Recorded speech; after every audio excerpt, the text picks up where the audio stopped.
हजरत इब्राहिम के घर में 2 खवातीन हैं, एक आपकी बीवी हैं, एक हजरत हाजरा है। औलाद कोई नहीं, बड़ा मेवा है मीठा।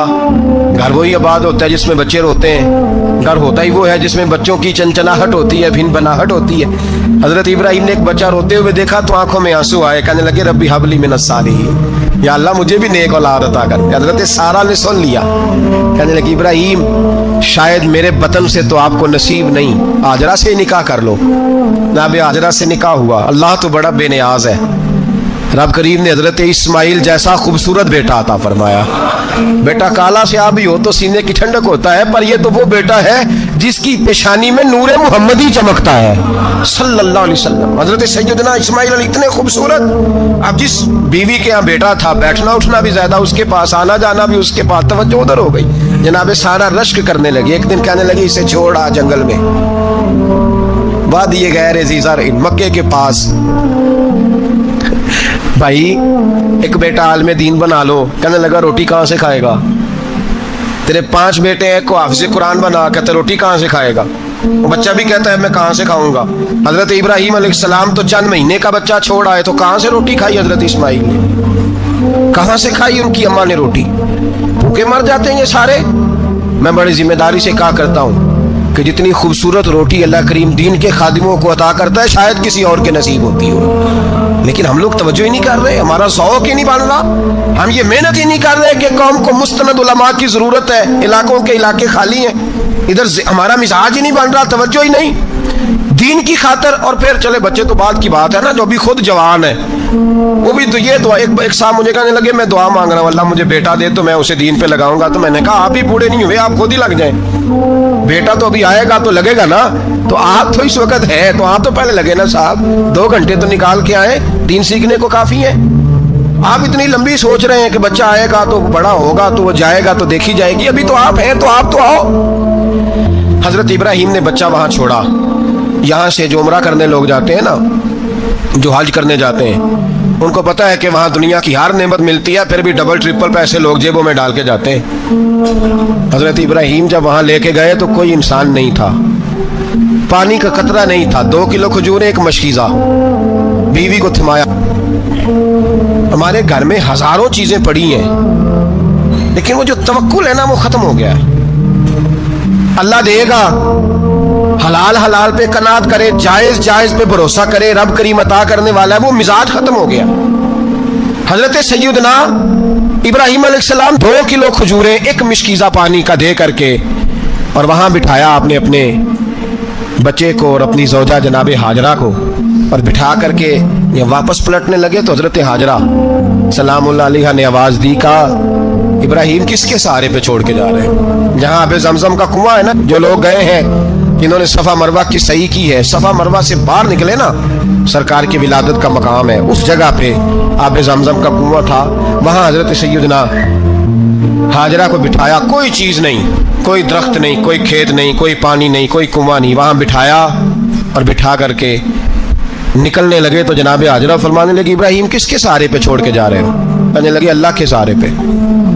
तो पाकबाज बीबी ने एक लफ्ज पूछा, कहा इब्राहिम ये मेरे रब का हुक्म है, ये मेरे बस जिनका अकीदा तौहीद मजबूत हो उनके लिए एक जुमला काफी होता है, ये मेरे अल्लाह का हुक्म है। तो जनाब इब्राहिम अलैहिस्सलाम फरमाने लगे हाजरा हाँ रब का हुक्म है। जब ये लफ्ज कहे तो चाहिए था ना हजरत इब्राहिम तसल्ली देते, तो बीबी साहबा तसल्ली देने लगी, अर्ज करने लगी इब्राहिम अगर अल्लाह का हुक्म है तो फिर आप हमारी फिक्र ना करना, अगर ये रब का हुक्म है तो फिर हमारी फिक्र ना करना। जिस रब ने हमें यहाँ तक पहुंचाया है वो हमें कभी भी जाया नहीं फरमाएगा, फिर फिक्र ना करना। हजरत इब्राहिम आ गए, बात आपने सुनी हुई है, इशारा करना मकसूद है। 13 साल में चले मान भी लिया जाए बाज रिवायात की रोशनी में कि आते जाते भी रहे, लेकिन मुकम्मल देखभाल अपने बच्चे की परवरिश में पूरा हजरत इब्राहिम अलैहिस्सलाम का किरदार, सारा किरदार माँ का था। मैं जब खवातीन के बारे में कोई बात करता हूँ तो मैं आपको अक्सर कहता हूँ कि ये सिर्फ बीवी के लिए हुक्म नहीं होता, ये ट्रेनिंग बेटी को देनी है और बहन को देनी है, ये तरबियत करें अपने घर में। मैं तजर्बे की रोशनी में ये बात अर्ज किया करता हूँ कि भाई बच्चे बाप के फर्मा बरदार उस वक्त होते हैं जब अम्मा उन्हें बाप का फर्मा बरदार करती है, और बच्चे बाप के नाफरमान भी तब होते हैं जब अम्मा उन्हें बाप का। मैंने अपने कानों से सुना एक दफा ایک بچہ اپنے باپ سے کہہ رہا ہے آپ نے تو ساری زندگی باہر گزار دی, پیسے کمانا کون سا مشکل کام ہے, دکھ سکھ تو سارے اماں نے برداشت کیے, اسکولوں میں وہ جاتی تھی, فلانا کام وہ کرتی تھی, فلانا کام. اب یہ سوچ اس کی ذاتی تو نہیں, یہ اس کو دی گئی ہے. اور اگر اس کو یہ سوچ دے دی جائے کہ اماں کہے کہ میں تو اپنوں میں رہی ساری زندگی, میں نے تو اپنوں میں وقت گزارا, اور تیرا باپ تو کئی دفعہ جنازے بھی نہیں پڑھ سکا, نے تو ماں باپ ایسے دفن کر دیے, وہ اگر یہ سوچ فراہم کرے تو پھر بچہ باپ کا فرما بردار ہوتا ہے. اور یہ والی روایتیں ہم بیوی کو سناتے ہیں, حالانکہ کس کو سنانی چاہیے؟ بولیے, بہن اور بیٹی کو. بہن اور بیٹی کو سنائیں یہ باتیں, ان کو سمجھائیں, تاکہ آگے جا کے وہ جو گھر ترتیب دے وہ گھر بڑا عمدہ اور نکھرا ہوا ہو. حضرت سیدنا ابراہیم 13 سال کے بعد آئے, چونکہ گھر میں اللہ تبارک و تعالیٰ کی دوستی کا چرچا تھا, اللہ تبارک و تعالیٰ کی محبوبیت کا غلبہ تھا. 13 سال کے بعد فلما بالغ معہ سعیا, بیٹا جب اتنا بڑا ہوا کہ سال چلنے لگا, تو حضرت ابراہیم نے اپنے بیٹے کو بلا کے کہا بیٹا مجھے خواب آئی ہے, میں تجھے ذبح کر رہا ہوں, تیری کیا رضا ہے؟ تو حضرت اسماعیل کہنے لگے یا ابت افعل ما تؤمر, ابا جی اللہ جیسے حکم دیتا ہے میرے ساتھ ویسے ہی کریں, جیسے اللہ حکم دیتا ہے ویسے ہی, بولیے, ویسے ہی کریں. حضرت حاجرہ کو کہا کہ ایک دوست نے دعوت کی ہے تو وہاں جا رہے ہیں, بی بی مطمئن ہے, تفصیلات کی ضرورت نہیں, ختم بات, اعتبار ہے, مطمئن ہو گئی. شیطان پیچھے سے آیا اماں کے پاس, ذرا تھوڑی دیر کے لیے تصور جمائیے, یہاں تو پڑوسن آ کے کوئی بات بتا دیتی ہے خاوند کے بارے میں تو کئی مہینے جھگڑا جاری رہتا ہے, پڑوسن محلے دار. شیطان نے آ کے بتایا لفظ کیا ہے, کہا حضرت تمہیں پتہ ہے کہاں جا رہے ہیں؟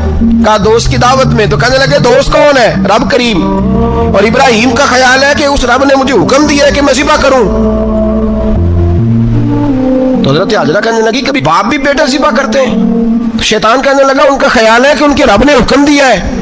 تو جناب حاجرہ فرمانے لگی اگر رب نے حکم دیا تو پھر تو مجھے شیطان لگتا ہے, تو مجھے شیطان لگتا ہے. کا کیا مطلب؟ فرمانے لگی اگر رب کریم کا حکم ہے تو میرے پاس ایک اسماعیل ہے, اگر 1000 بھی ہوتے میں سارے اللہ کے راستے میں پیش کر دے دیتی. مالک کا ہی تو ہے سارا کچھ, اسی کا ہے, اس میں لیت اللہ کی کیا گنجائش؟ حضرت سیدنا ابراہیم علیہ السلام نے بیٹے کے حلق پہ چھری رکھ بھی دی اور چھری چلا بھی دی, رکھ بھی دی, اور وہ تو اللہ کریم نے فرمایا یا ابراہیم قد صدقت الرؤیا, ابراہیم تو نے خواب سچا کر دکھایا, وہ قیامت تک تیرا نام رہے گا. حضرت ابراہیم نے وطن بھی دیا, جان بھی دی, بیٹا بھی, اللہ کریم نے دمبے دیے, فرمایا یہ فدیہ ہے. اب یہ قربانی قیامت تک حضرت ابراہیم کے طریقے کے مطابق جاری ہے. حضرت ابراہیم بہت بڑے مہمان نواز تھے, بہت بڑے. آپ جب مصر میں قیام تھا تو بڑے بڑے لمبے چوڑے لنگر پکتے تھے, لوگ آیا جایا کرتے تھے, بڑا تفصیل کے ساتھ کھانا ہوتا تھا. مہمان نوازی آپ کی خاص صفت مبارکہ ہے. ہمارے ہاں بھی مہمان نوازی ہوتی ہے امیروں کی, بلکہ اب تو مہمان نوازی اس طرح کی ہے کہ کل تیری میرے پاس دعوت ہے اور پرسوں میری تیرے پاس ہے. وہی امیروں میں وہ چکر رہتا ہے, پارٹیاں دوست ایک دوسرے کو ڈالتے ہیں, تیری طرف پارٹی تیری طرف, اور اسی انداز میں اب یہ عید آئے گی نا ٹکا پارٹیاں ہوں گی جگہ جگہ, اور لوگ سوال پوچھنے لگے ابھی سے, کہتے ہیں قربانی کا کتنا گوشت کار رکھنا جائز ہے, قربانی کا کتنا گوشت کار رکھنا جائز ہے؟ سارا ہی جی, اس لیے فریزر لے لیں, فریج سے نہیں کام چلے گا, سارا ہی جہاز رکھنا سارا ہی جائز ہے, رکھ لیں.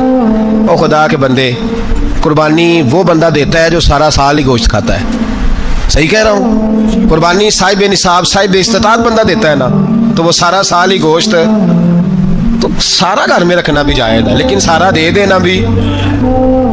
تو جو آ رہی ہے اس پہ کیوں توجہ کرتے ہو, جو دوسرا جائز ہے اس پہ کیوں نہیں عمل کرتے؟ سارا تقسیم کر دیں, بات ختم ہوئی.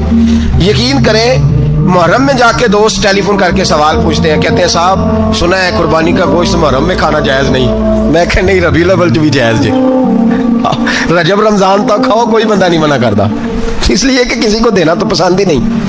یہاں پھر اس میں سے جو خاص چیزیں ہیں وہ اپنی فریج میں, اور باقی جو ہے وہ دوسروں کے لیے. یہ کیا طریقہ ہے ہمارا؟ قربانی اسلام کا ایک خوبصورت ترین عمل ہے, یہ محبوب ترین عبادت ہے اللہ تعالیٰ کی.